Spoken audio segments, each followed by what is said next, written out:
Advanced organizers is another strategy. These are visual or graphic representations that help students organize the information and visually represent it for themselves for later recall and later comprehension. These advanced organizers can be used as worksheets in class for students to fill out. The teacher can provide small hints or scaffolding in these graphic organizers, or they can be assigned for homework for later sharing and discussion in the class.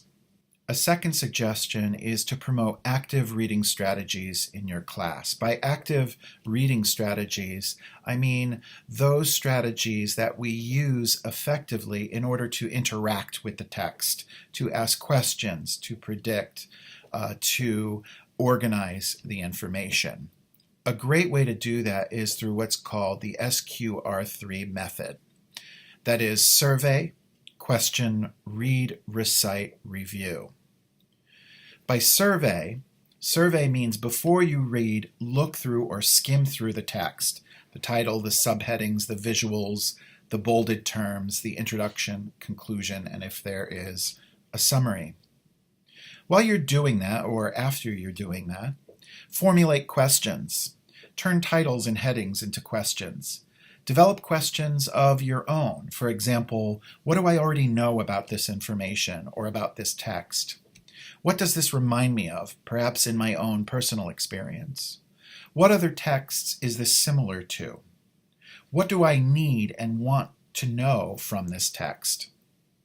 Also consider the questions that the teacher assigns for the student. Read means read with a purpose. That is, answer the questions that you pose, especially if you've written down the answers. Determine the organization of the text and chunk the text. This is about one section, this is about another section.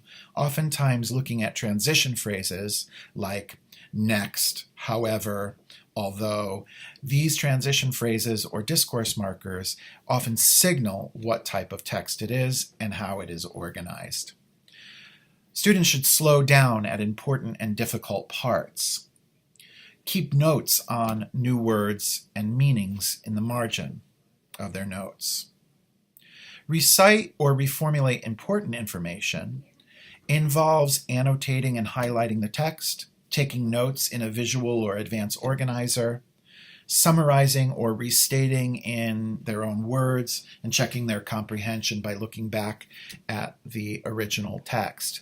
In this way, they are transforming the information in some way. And then finally, the final R means review your annotations, your notes, your summary. Skim your annotations and highlights in the actual text. A third suggestion is to facilitate collaboration in your classroom through pair and group work, and certainly through whole class discussion. These interactions can help students work out meaning and share ideas with each other in increasingly more complex ways by challenging them to think beyond the text and relate text one to the other. Questions are an important tool that a teacher can use with students in order to facilitate these collaborations in interactive pair, group work, and whole class discussion. Questions particularly that tap into higher levels of cognitive processing, from basic level knowledge to more analytical, synthetic, and evaluative levels of comprehension of the reading text. I also encourage you to pose questions to the students that allow them to discuss cultural and linguistic differences based on their own personal experiences. In this way, all students might have the opportunity to discuss their interpretations of reading content from different cultural and linguistic perspectives. And I think this would be beneficial for the learning of all students.